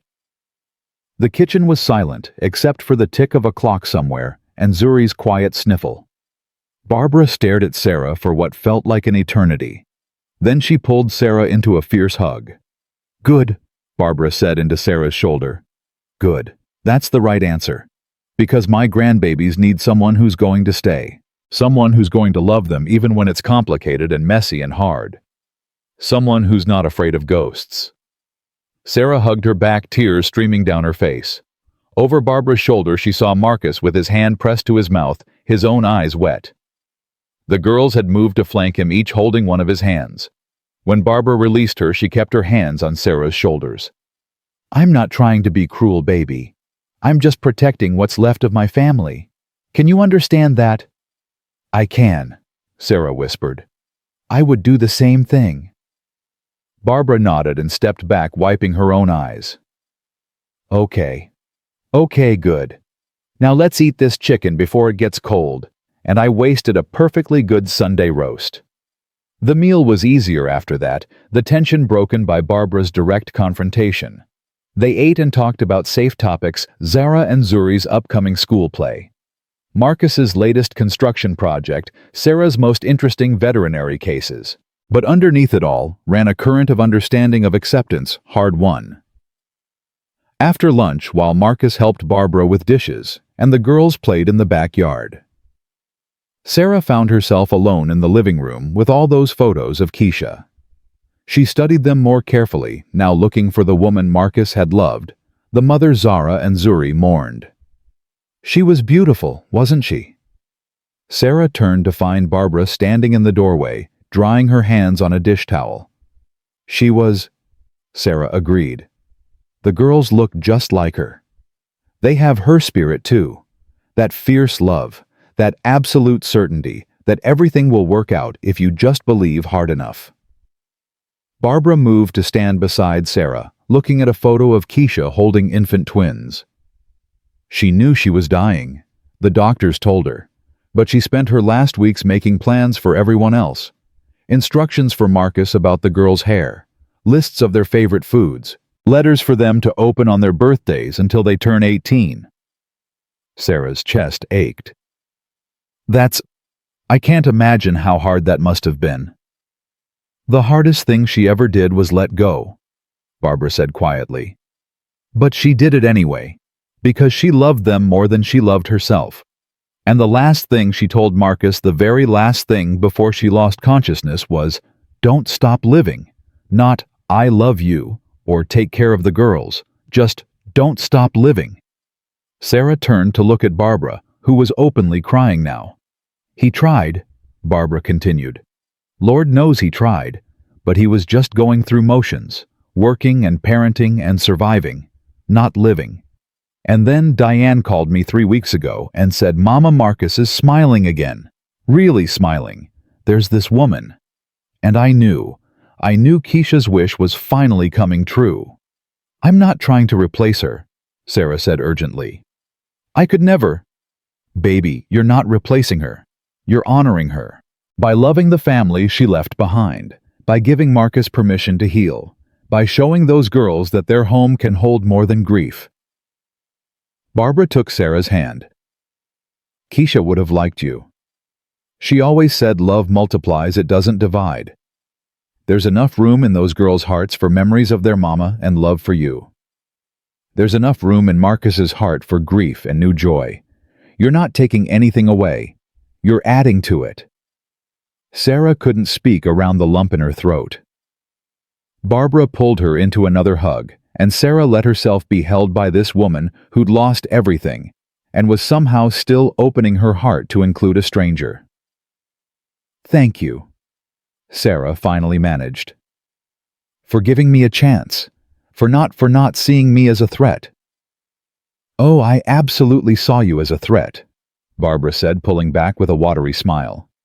"But the good kind. The kind that threatens to upset the careful balance of grief and routine we've all been hiding behind. Sometimes we need those threats. Sometimes we need someone to come in and shake everything up and remind us that life is still happening, whether we're ready for it or not." They stood there in the living room, surrounded by photos of the woman who'd come before, and Sarah felt her presence not as a weight, but as a blessing. Keisha had loved these people enough to let them go. The least Sarah could do was love them enough to stay. Marcus appeared in the doorway, his eyes moving between Sarah and Barbara with barely concealed anxiety. "Everything okay in here?" "Everything's perfect," Barbara said firmly. "Sarah and I were just getting to know each other. Turns out I like her almost as much as those grandbabies of mine do." "Almost," Sarah teased, grateful for the lighter tone. "Well, the girls set the bar pretty high with their dramatic rescue mission," Barbara said. "I can't compete with bathroom window escapes and construction site interventions." Marcus groaned. "Diane told you about that?" "Diane tells me everything. It's her sacred duty as my niece and primary source of family gossip." Barbara patted Marcus's cheek. "You did good, son. This one's a keeper." "I know," Marcus said, his eyes finding Sarah's. "Believe me, I know." Later, as they were getting ready to leave, Zuri tugged on Sarah's dress. "Miss Sarah, did Grandma make you cry?" "Happy tears," Sarah assured her. "Sometimes people cry when they're happy." "Daddy cries happy tears sometimes too," Zara said. "When we do something good at school, or when we tell him we love him out of nowhere." Marcus cleared his throat. "Okay, girls, let's not expose all of Daddy's emotional vulnerability in one afternoon." Barbara laughed and walked them to the door. Before they left, she pulled Marcus aside. Sarah pretended not to watch as Barbara spoke quietly to him, her hand on his cheek. Whatever she said made Marcus's eyes fill with tears. He nodded and hugged her tight. In the car with the girls buckled in the back and already debating the merits of their grandmother's chocolate cake. Marcus reached across the console and took Sarah's hand. "That was harder than I expected," he said quietly. But we survived it. We survived it, Marcus agreed. He brought her hand to his lips and kissed her knuckles. Thank you for being brave, for staying even when Barbara was testing you, for not running when this got real. This has been real since your daughters climbed out of a bathroom window, Sarah pointed out. Today just made it official. From the back seat, Zara piped up. Does this mean Miss Sarah is officially Daddy's girlfriend now? Can we tell people at school? Marcus glanced at Sarah, a question in his eyes. She nodded. Yes, Marcus said, squeezing Sarah's hand. You can tell people at school. Miss Sarah is officially my girlfriend. The girls erupted into cheers and immediately began planning how they would announce this news to their friends, their teacher, the principal, and apparently the crossing guard, who they really liked. Sarah laughed and settled back into her seat, her hand still firmly held in Marcus's. Through the window, she watched the city pass by and thought about how 3 weeks ago she'd been reorganizing supply closets and convincing herself she was fine alone. Now she was part of something bigger than herself, something complicated and beautiful and worth every terrifying moment. What are you thinking? Marcus asked. I'm thinking your daughters are going to tell literally everyone they know. Probably. Is that okay? Sarah turned to look at him at his profile as he drove, at the careful way he monitored the girls in the rearview mirror, at the strength and gentleness that defined everything about him. It's perfect, she said. All of it is perfect. And for the first time in longer than she could remember, Sarah actually meant it. 4 months into their relationship, Sarah woke up at 2 a.m. to her phone buzzing insistently on the nightstand. Marcus's name glowed in the darkness, and her heart immediately kicked into overdrive. Nothing good happened at 2 a.m. Marcus, what's wrong? It's Zuri. His voice was tight with barely controlled panic. She's burning up. Fever of 104. I gave her medicine an hour ago, but it's not coming down. Sarah, I don't know what to do. Do I take her to the ER? Do I wait? She's crying and saying her head hurts and I can't lose another. He didn't finish the sentence. He didn't have to. I'm coming over, Sarah said, already out of bed and reaching for clothes.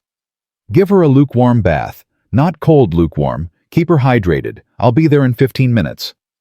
You don't have to. I'm already dressed. 15 minutes, Marcus. Hold on. She made it in 12, breaking at least 3 traffic laws in the process. Marcus opened the door before she could knock, his face haggard with fear. Behind him, she could hear Zuri's weak crying. She's in the bathroom with Zara, Marcus said, his hands shaking. Zara won't leave her side. She keeps saying, I can't lose my twin daddy. I can't lose her too. Sarah's chest constricted. She squeezed Marcus's hand once, then moved past him toward the bathroom. The door was open, and inside she found Zuri in the tub, lukewarm water up to her waist, while Zara sat on the closed toilet lid, holding her sister's hand and crying.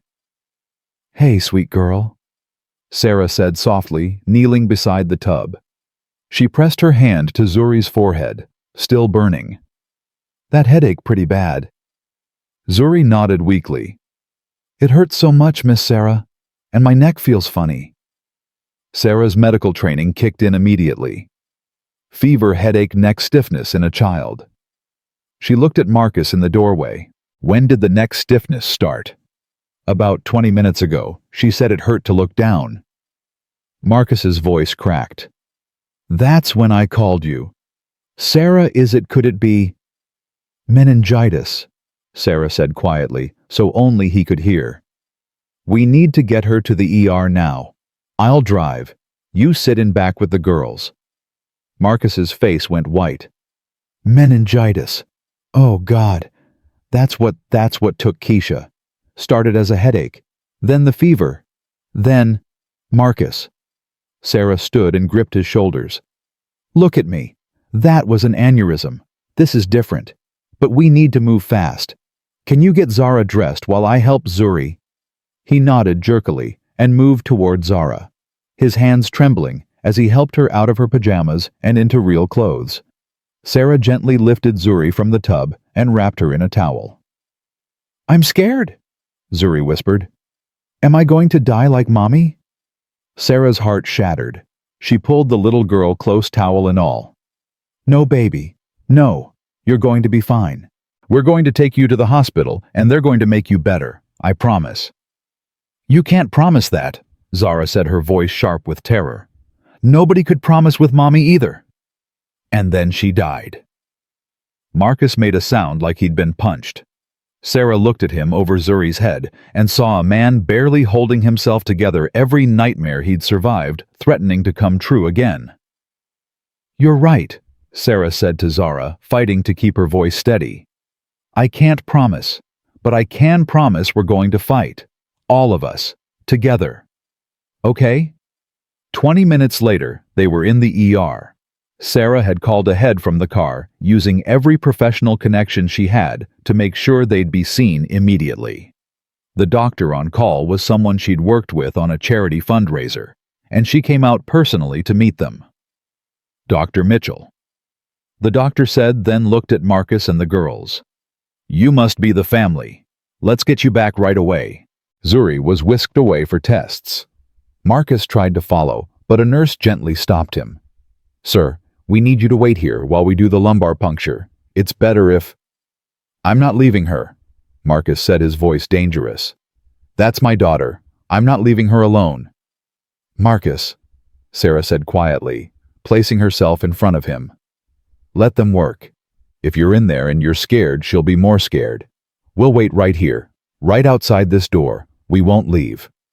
Sarah, I can't. What if... Then we'll deal with it, Sarah said firmly. But right now, the best thing you can do for Zuri is let the doctors help her. Marcus's legs buckled. Sarah caught him, supported his weight as he folded into one of the waiting room chairs. Zara immediately climbed into his lap, wrapping her arms around his neck. She's going to be okay, Daddy, Zara said, but her voice wavered. She has to be okay. She's my sister. She's my best friend. She's my... I know, baby, Marcus said, holding her tight. I know. Sarah sat beside them, her hand on Marcus's back, feeling the tremors running through his body. This was what she'd promised Barbara she could handle. This was the hard part. The part where the past crashed into the present and threatened to destroy everything. The minutes crawled by like hours. Nurses came and went. Machines beeped. Somewhere down the hall, a baby cried. Normal hospital sounds that felt anything but normal right now. I can't do this again, Marcus said suddenly, his voice barely above a whisper.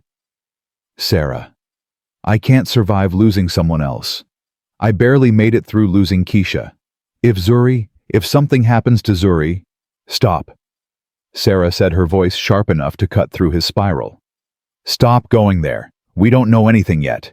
You're borrowing trouble from a future that might not happen. But it might, Marcus said, looking at her with eyes so full of terror it hurt to meet them. It might happen. People die. Children die. Keisha died. What if this is how I lose everything again? Then you won't lose it alone, Sarah said fiercely. That's the difference this time. You're not alone. I'm here. Barbara's here. Do you want me to call her?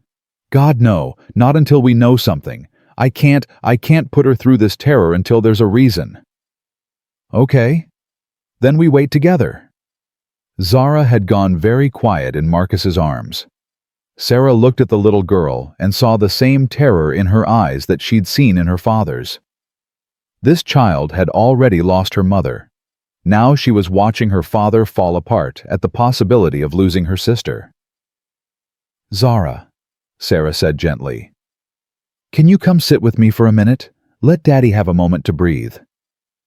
Zara shook her head, clinging tighter to Marcus. I need to stay with Daddy. He needs me. You're right, Sarah said. He does need you. You're being so brave right now. I don't feel brave, Zara whispered. I feel scared. That's what brave is, Sarah told her. being scared but staying anyway. A doctor emerged from the exam area pulling off gloves. Sarah stood immediately, her heart in her throat. Marcus couldn't seem to move, frozen in his chair with Zara in his lap. "Mr. Williams," the doctor asked. "I'm Dr. Patterson. I've been examining Zuri." "Is she—" Marcus couldn't finish the question. "She's going to be fine," Dr. Patterson said, and Sarah watched Marcus's entire body sag with relief so profound he nearly slid out of the chair. "It's not meningitis. It's a severe case of the flu complicated by a sinus infection. The neck stiffness was from swollen glands and sinus pressure, not the kind of stiffness we'd see with meningitis." "She's okay?" Marcus asked, his voice breaking. "She's really okay?" "She's okay. We're going to admit her overnight for IV fluids and to bring the fever down more aggressively, but she's going to be fine. You can see her now. She's asking for you." Marcus stood so fast he nearly dropped Zara. Sarah caught the little girl, while Marcus pressed both hands to his face and sobbed. Great heaving sobs that came from somewhere deep and primal. Relief and residual terror, and 2 years of holding everything together finally breaking apart. Dr. Patterson stepped back, giving them privacy. Sarah set Zara down and moved to Marcus, wrapping her arms around him as he fell apart.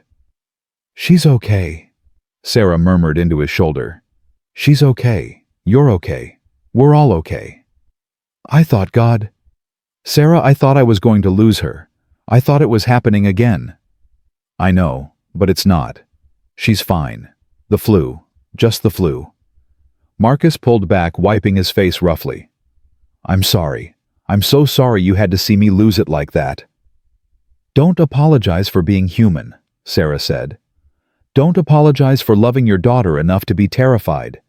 That's not weakness, Marcus. That's love." Zara tugged on Sarah's sleeve. "Can we see Zuri now? I need to see my sister." They followed a nurse back to Zuri's room. The little girl was propped up in bed, an IV in her arm, and significantly more color in her face than she'd had an hour ago. When she saw them, she smiled weakly. "Daddy, Miss Sarah, I have to stay here overnight. The doctor said so." Marcus was at her bedside in 2 steps, gathering her carefully into his arms. "Hey, baby girl, how are you feeling?" "Better. The medicine they gave me made the headache go away, but I have to have this tube in my arm and it's weird." "That tube is helping you get better," Sarah said, moving to the other side of the bed. "It's giving you medicine and water directly into your body so you don't have to try to drink when you feel yucky." Zara climbed onto the bed, carefully curling up next to her sister. "I was so scared," she said. "I thought you were going to die." "I'm not dying," Zuri said. "It's just the flu. A really bad flu, but still just the flu. Do you promise?" Zara asked, her voice small. "I promise," Zuri said, linking her pinky with her sister's. "Pinky promise. The most serious kind." Sarah watched Marcus watching his daughters, saw the way his hands trembled slightly as he stroked Zuri's hair. This man had been through hell and survived it, but tonight had shown her exactly how close to the edge he still was, how much the past still haunted him, how terrified he was of losing anything else. A nurse came in to check Zuri's vitals. "Visiting hours are technically over," she said gently. "But given the circumstances, we can bend the rules. One parent can stay overnight. The rest of you need to go home and get some rest." "I'm staying," Marcus said immediately. "Daddy, you should take Zara home," Zuri said. "She has school tomorrow. Miss Sarah can stay with me." Everyone turned to look at Sarah. She blinked, surprised. "You want me to stay?" "You know all about medicine," Zuri said. "You can explain things if I get scared. And Daddy needs to take care of Zara. She's probably tired." Marcus looked torn. "Sarah, you don't have to." "I want to," Sarah said, and realized she meant it. "If Zuri wants me here, I'm here. You take Zara home, get some sleep. Come back in the morning before school." "Are you sure?" Sarah met his eyes, and saw the question beneath the question. Was she sure she could handle this? Sure she could be the person his daughters turned to? Sure she was ready for this level of trust and responsibility? "I'm sure," she said firmly.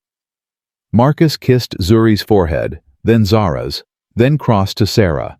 He pulled her into a tight hug and whispered into her hair, "Thank you for showing up, for staying, for all of it." "That's what love is," Sarah whispered back. "Showing up even when it's hard." After Marcus and Zara left, Sarah settled into the uncomfortable hospital chair beside Zuri's bed. The little girl was already drowsy from the medication, her eyes drooping. "Miss Sarah," Zuri murmured, "are you scared of Daddy?" "What? No. Why would I be scared of your dad?" "Because he gets really sad sometimes. Really, really sad. And he tries to hide it, but we can tell. Me and Zara, we can always tell." Zuri's words were slurring slightly with exhaustion. "We're scared that one day he'll be too sad, and then he'll go away too. Not die, just leave. Because remembering is too hard." Sarah's throat tightened. "Your dad is never going to leave you. Never. He loves you more than anything in the world." "But what if he's too sad?" "Then we'll help him be less sad," Sarah said. "All of us together. That's what families do. They help each other through the sad times." "Are you our family now?" Zuri asked, fighting to keep her eyes open. "Like for real family, not just Daddy's girlfriend." Sarah thought about the past 4 months, about Saturday pancakes and weeknight dinners and helping with homework and learning to braid hair properly, about the spare toothbrush in Marcus's bathroom and the way Zara and Zuri had started calling her just to talk, about tonight, about Marcus calling her first, about Zuri wanting her to stay. "Yeah," Sarah said softly. "I think I am, if that's okay with you." "It's okay." Zuri mumbled, her eyes finally closing. "It's really okay. We picked you, me and Zara, that very first day.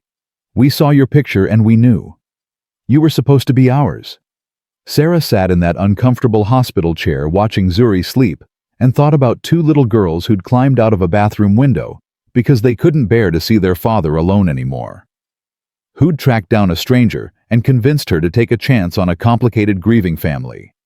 Who'd chosen her before she'd chosen herself. Her phone buzzed with a text from Marcus. "Thank you doesn't cover it. But thank you. For everything. For tonight. For the past 4 months. For staying when it got scary. I love you." Sarah typed back with trembling fingers. "I love you too. All 3 of you. Get some sleep. We're fine here." She set down her phone and reached out to gently touch Zuri's hand. The little girl's fever was already coming down, her breathing steady and peaceful. She was going to be fine. They were all going to be fine. The sun was just starting to rise when Marcus returned with Zara.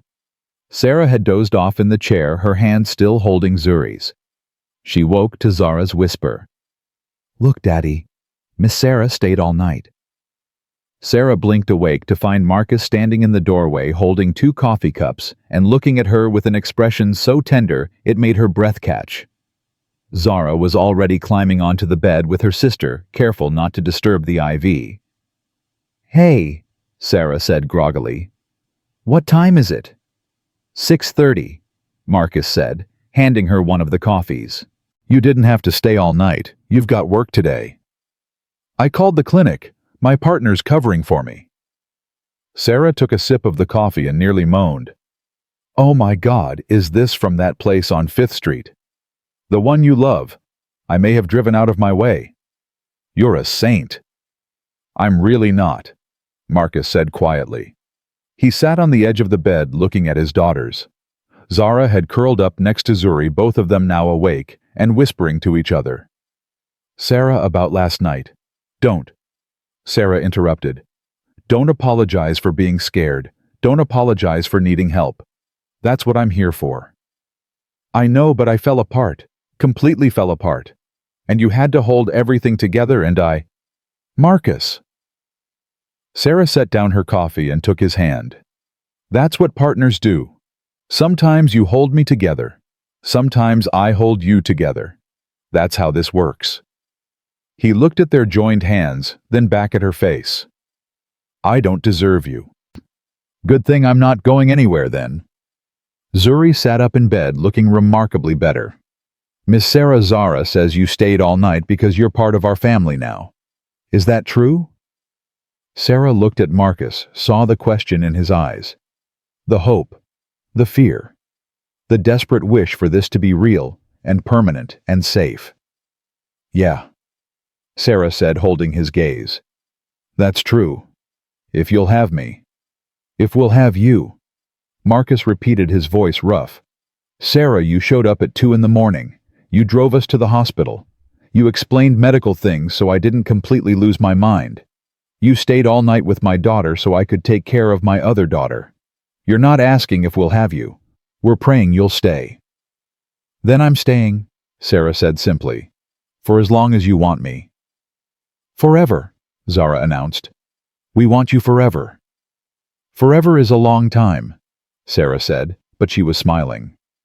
Not long enough, Zuri said seriously. Not nearly long enough. The doctor came in then with discharge papers. Zuri was cleared to go home with instructions for rest and fluids and follow-up with her pediatrician. As they gathered their things and prepared to leave, Sarah felt Marcus watching her. What? She asked. Nothing. Just thank you for showing up, for staying, for loving us, even though we're complicated and messy and come with enough baggage to fill a cargo plane. Sarah reached up and cupped his face right there in the hospital room with his daughters watching. Complicated and messy is my favorite, she said. And for the record, you're worth all of it, every single bit. Marcus kissed her soft and sweet and full of promise. When they broke apart, both girls were grinning. Daddy kissed Miss Sarah in the hospital, Zara sing-songed. That's very romantic. It's like a movie, Zuri agreed.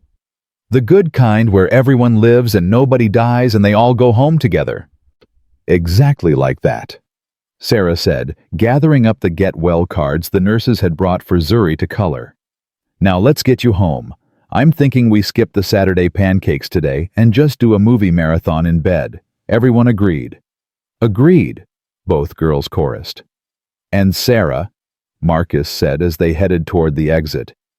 When you say home, you mean my place, right? Not you're coming with us.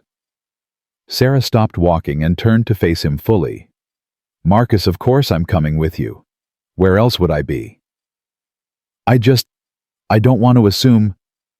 Assume, Sarah said firmly. Assume I'm going to be there for breakfast and lunch and dinner. Assume I'm going to help with bedtime stories. Assume I'm staying. Because I am. I'm not going anywhere. Something in Marcus's face cracked open. Relief and joy and love so big it couldn't be contained. He pulled her close right there in the hospital corridor and held her like she was the only thing keeping him anchored to the earth. I love you, he said into her hair. God, I love you so much. I love you too, Sarah said. All three of you. My complicated, messy, beautiful family. Zara tugged on Sarah's sleeve. Does this mean you're going to move in with us? Like for real? Move in with all your stuff? Sarah looked at Marcus. They hadn't talked about that. 4 months was fast, maybe too fast. But then again, they'd done everything fast. From blind date to family in the space of a season. Why slow down now? Is that something you'd want? Sarah asked Marcus carefully. Me moving in? Yes, Marcus said without hesitation. 1,000 times yes. But only if you're ready. No pressure. We can... I'm ready. Sarah interrupted. I've been ready since the night you kissed me in your kitchen and your daughters were spying from the living room. I'm ready, Marcus. Let's do this. Zara and Zuri erupted into cheers so loud a passing nurse shushed them. They didn't care. They grabbed Sarah's hands and pulled her toward the exit, chattering about which room would be hers and where her stuff would go, and could she please bring her cat because they'd always wanted a cat. Marcus walked beside them, his hand finding Sarah's free one and holding tight. And Sarah thought about how 4 months ago she'd been sitting alone in a coffee shop, convinced she'd been stood up ready to give up on love entirely. Then, 2 little girls had walked through that door with a mission, and everything had changed. Sometimes love didn't arrive on time.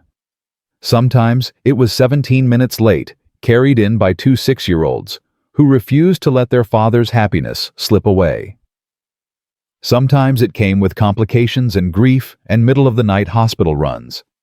Sometimes it was messy and hard, and required more courage than you thought you possessed. But sometimes, if you were really lucky, it was also butterfly pancakes and braiding tutorials and falling asleep in uncomfortable hospital chairs because a little girl asked you to stay. Sometimes it was finding out that the family you'd been looking for had been looking for you too.